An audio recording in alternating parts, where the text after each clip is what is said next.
প্রিয় ছাত্রছাত্রী, আশা করি সকলের পরীক্ষা খুবই সুন্দর হয়েছে এবং সবার মন মতো হয়েছে। আজ আমি যশোর বোর্ড এইচএসসি 2025 এর রসায়ন দ্বিতীয় পত্র এর সমাধান করে দেব। আজ আমি যশোর বোর্ড এইচএসসি 2025 রসায়ন দ্বিতীয় পত্র গ সেট এর এমসিকিউ এর সমাধান করে দেব। তোমরা সকলে মনোযোগ সহকারে দেখো এবং মিলিয়ে নাও। এখন 1 নং প্রশ্নের উত্তর, ক্যালোমেল তড়িৎদ্বারে কোনটি ব্যবহৃত হয়? উত্তর ক। 2 কোষ বিভব নির্ণয় সমীকরণ হলো উত্তর ঘ রোমান 1 2 3। 3 নম্বর, কোন লবণটি দ্রবীভূত থাকলে পানি ক্ষার হয়? উত্তর ঘ ক্যালসিয়াম ক্লোরাইড। 4 কোন গ্যাস দুটির ব্যবহার হার সমান? উত্তর ক নাইট্রোজেন ও ইথিন। 5 নিম্নের কোনটি সিলভার দর্পণ পরীক্ষা দেয়? উত্তর খ মিথানোয়িক অ্যাসিড। 6 নিম্নের কোনটির শনাক্তকরণে 2,4 ডিএনডি ব্যবহৃত হয়? উত্তর গ CH3 CO CH3। 7 নং প্রশ্ন, 1 ppm এর অর্থ কোনটি? উত্তর ক 8। ফেনাপথলিনের বর্ণ পরিবর্তনের pH পরিসর কত?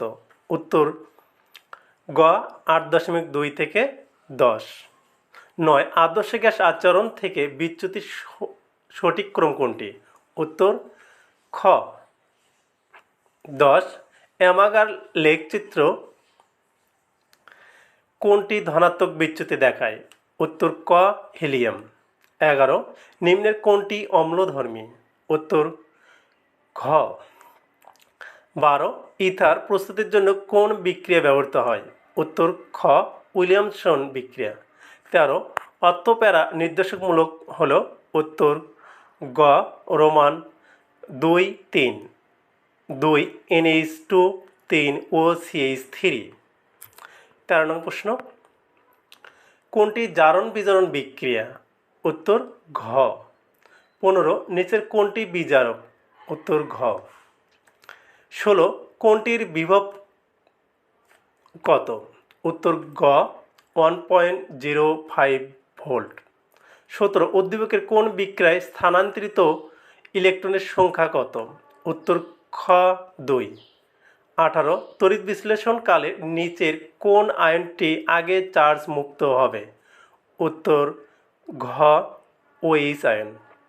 19 কোন তড়িৎদ্বারটি জারণ প্রক্রিয়া প্রদর্শন করে? প্রশ্নটি ত্রুটিপূর্ণ। অপশনে প্লাটিনাম ফেরাম ও ফেরিক আয়ন থাকলে সেটি সঠিক হতো। 20 নম্বর, কোনটি অনুবন্ধী অম্লক্ষারক যুগল? উত্তর ক NH4 প্লাস আয়ন ও NH3।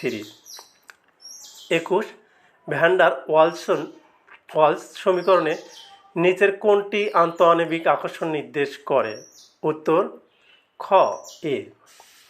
22 এর উত্তর গ সোডিয়াম হাইড্রোকার্বনেট।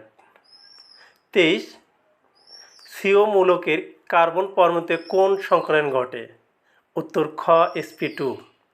24 কোনটি প্রাইমারি স্ট্যান্ডার্ড পদার্থ? উত্তর ঘ। 25 কোনটি প্রমাণ দ্রবণ?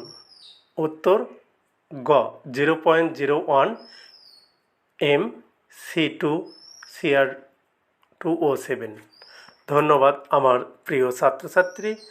পরবর্তীতে বিভিন্ন ধরনের তথ্য ও শিক্ষামূলক তথ্য অথবা শিক্ষা বিষয়ক যে কোনো পরামর্শ এবং সাজেশন ও সমাধান পেতে চ্যানেলটি অবশ্যই সাবস্ক্রাইব করে পাশে থাকবেন এবং অন্যকে শেয়ার কমেন্ট করে অবশ্যই জানাতে সহায়তা প্রদান করবেন। ধন্যবাদ।